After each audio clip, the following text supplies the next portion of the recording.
Timestamp August 16th, 2013. The following audio clips were selected from over 160 hours of reel-to-reel tape found in the residence of the late Dr. Warren Vidic following his murder in December 2012. According to labels on the tape's canisters, these recordings were made over a 14-month period between 1980 and 1981 without the consent of their primary subject, Mrs. Eileen Bach, a colleague of Dr. Vidic's and the originator of Abstergo's surrogate initiative. Mrs. Bach is now deceased. It should be stated unequivocally that Dr. Vidic made these recordings illegally and of his own volition using wiretaps and hidden microphones. Abstergo Industries had no knowledge of his actions and disavows any responsibility for them. And we're live. Capacitors at full. Ease the signal in. A little more. You feel anything? Don't be timid. Double it. No, we're taking it easy. 20%. 30. Eileen, go easy. Was 6 past yesterday. And boost the inputs. Too risky. Not if we split the I/O signals. 25%. Ease up. Oh, okay. There. I see something. What is it? Mein Gott. I hear talking. You're okay? Ja, ich höre Stimmen. It's German. Mein Name ist Miriam Kurz. I see a light. It's cold. Ich werde nichts sagen. There's a man with me. Mehr werde ich nicht sagen. Keep an eye on our vitals. Mein Name ist Miriam Kurz und ich bin eine Navajo. Des Hitlers Zwang, der macht uns klein. Noch liegen wir in Ketten. Doch einmal werden wir wieder frei. Wir werden die Ketten schon brechen. Eileen? Denn unsere Fäuste, die sind hart, ja. Und die Messer sitzen lose. Für die Freiheit der Jugend kämpfen Navajos. Switch off. Powering down. Kämpft Navajos. Get her out of there. Oxygen from the valve. No. No, Satish, I'm fine, really. Quit the heroics. Just breathe. Better? Yes. Yes, thank you. Did we get something? It'll take a while to parse. What did you see? It wasn't just seeing. It was feeling. Being. I was scared. You were shouting in German. I think I was in Germany. I was in Germany, Satish.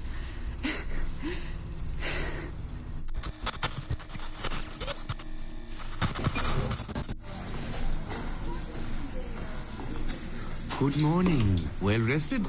Exhausted. Yesterday was an incredible find. Seems so. What did it feel like? It's foggy, but I relived the memories of a young German woman. Early 20s, I think. A man was interrogating me, looming over me and asking questions. He was shouting, but I was shouting back. And then this poem just came out, like a chant. Fascinating. I'm eager for you to hear the tape. Is it ready? Yes, we transliterated the data onto an audio file. It took all night to process the language. Spool it up. Of course, have a seat. Judging by the subject matter and the setting, I'd say you landed somewhere in Germany in the 1940s, 1 or 2 generations back. During the war, I'd imagine. 1940s Germany?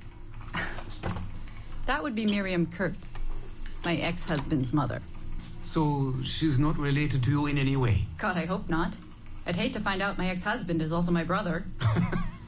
Well, if it was Miriam Kurtz, then we hit a home run. You tapped into someone else's bloodline entirely. Should we celebrate? We'll listen first. Surrogate Initiative, Test Session 23, July 29th, 1980.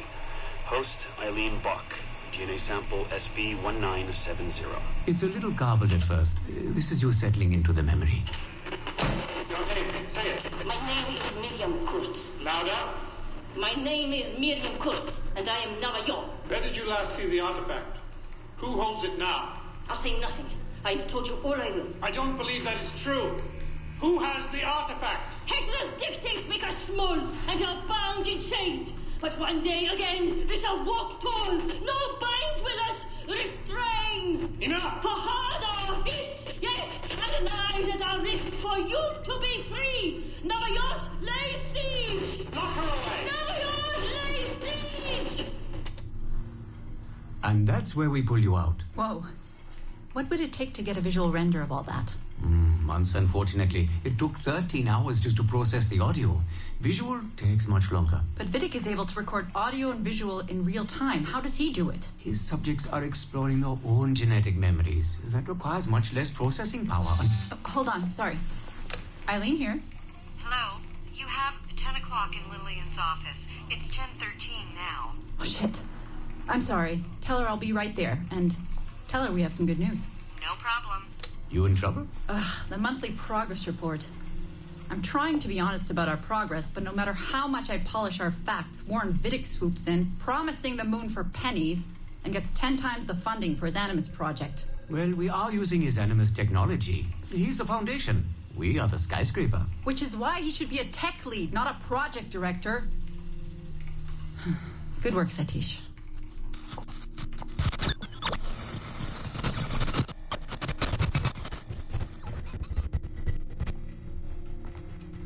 It's incredible footage, really. Clear and vivid. And the subject was synced for a full 62 minutes. Came out speaking French after his last session. Passably fluent. And with full recall of everything he'd gone through. Sorry I'm late. I was reviewing some data. It's fine.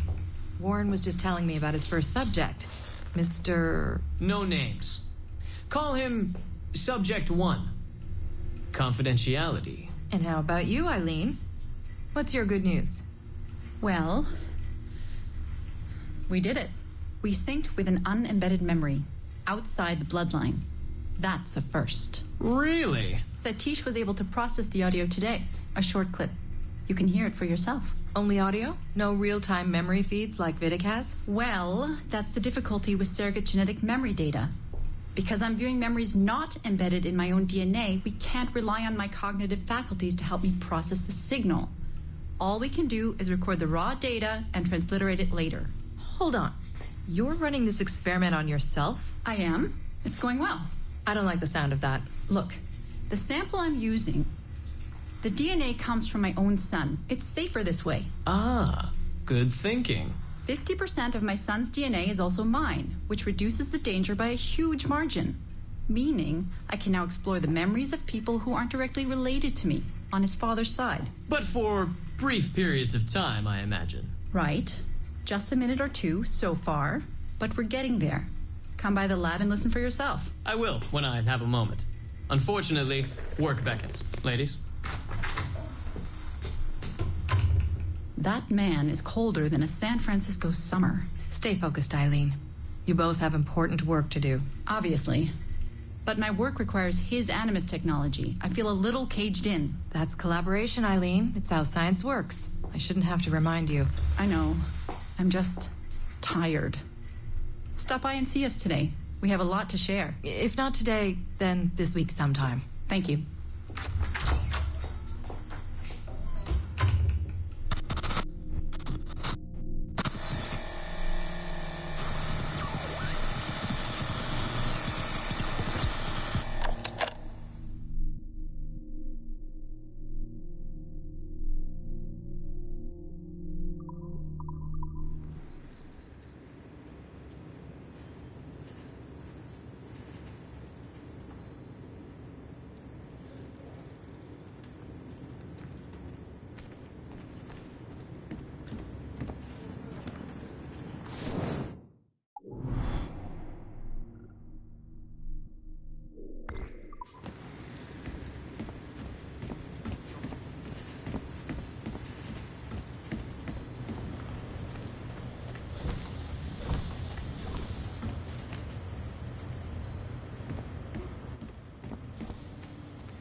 Nos chercheurs ont fouillé la vie d'Altaïr ibn Lahad en espérant y trouver une matière susceptible de faciliter notre pénétration mondiale des marchés. Malheureusement, cet assassin renégat n'a pas le potentiel requis. Les images révèlent un homme qui enfreint allègrement certains des tabous les plus sacrés de sa culture en faisant preuve d'une arrogance confinant au messianique. Altaïr, no, this is not our way. To burn a man's body is forbidden.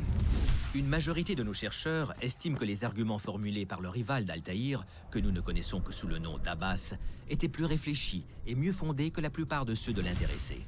J'ai récemment demandé à ce que l'on s'attache à localiser l'un des descendants d'Abbas, s'il en existe.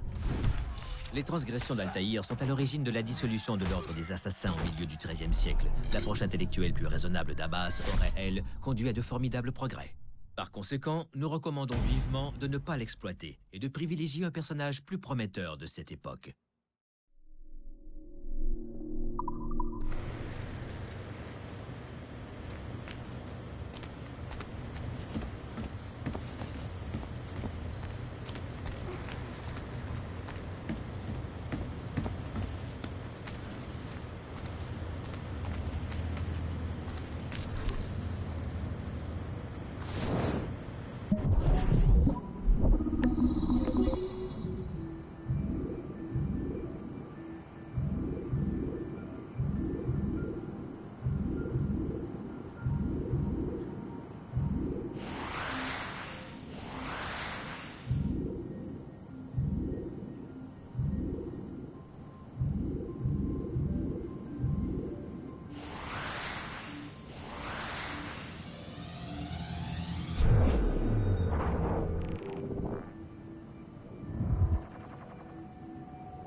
Ils ont fait des progrès à ce sujet pour me concentrer uniquement.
We are attempting to synchronize the DDS system. This will only take a moment. We are almost there. The DDS is now in sync. Thank you for your patience. We hope you enjoy your experience. Rudolf II invited many notable figures to his court, making Prague the center of European culture. Among them were Englishman Edward Kelly and his stepdaughter, Elizabeth Jane Weston. Observe her and report any alleged collusion.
February 12, 1981.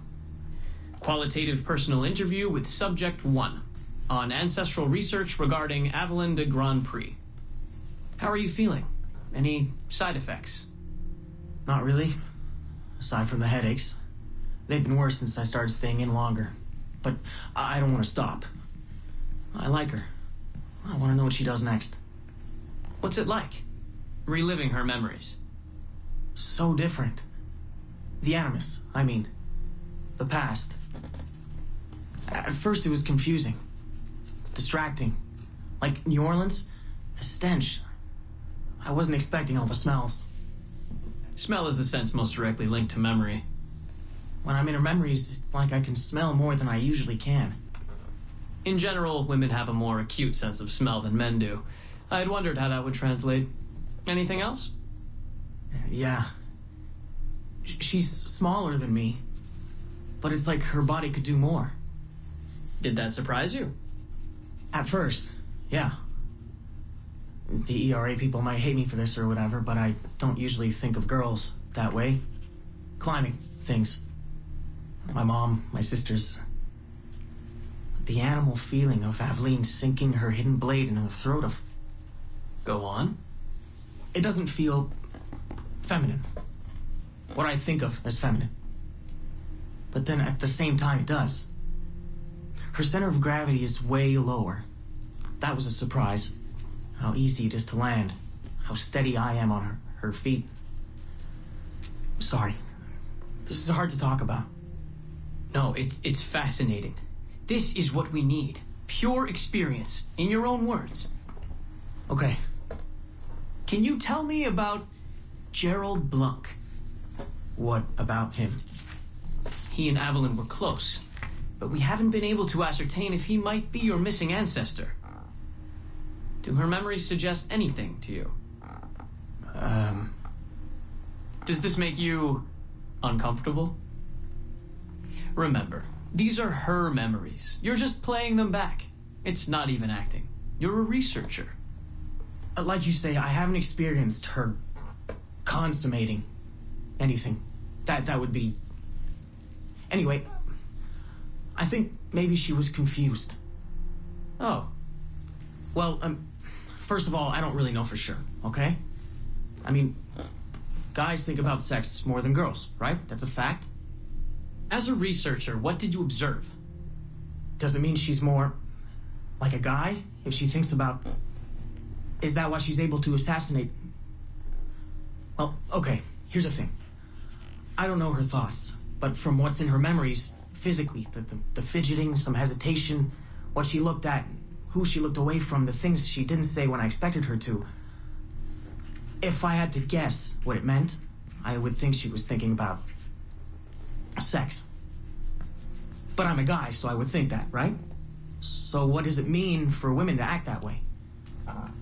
It has to mean something else, right? As a subject, you're able to observe more finely than I am in review. What about unwanted attention from men? Well, I thought that would be the hardest thing to deal with. I'm not into that, for the record. Not at all. Yes, I know. But the way she dealt with it, it happens so often.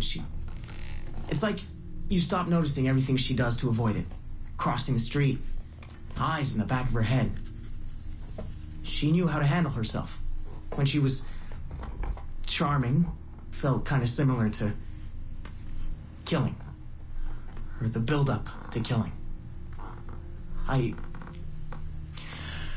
we take a break, Mr. Vidic? Of course.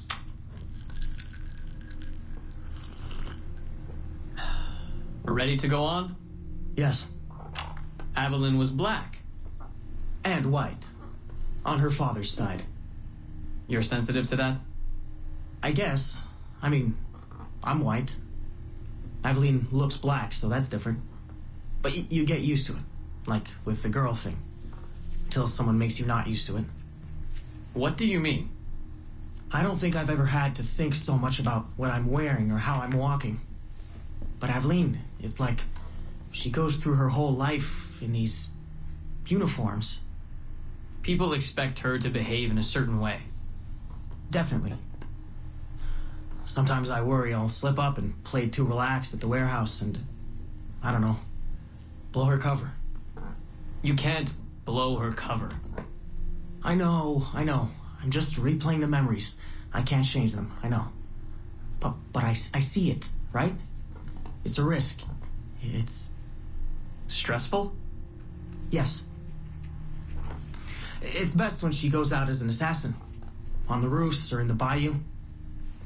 I think she was more relaxed that way. Can you imagine? You're only relaxed when you're going to kill someone. Let's stick to memories rather than imagination. What about the slaves? They're kind of just everywhere. I mean, that sounds bad. Slavery is bad, but no one's acting like slavery's bad. It's fun when she frees slaves. Is it supposed to be fun? We're not looking for supposed to. Focus on what it is.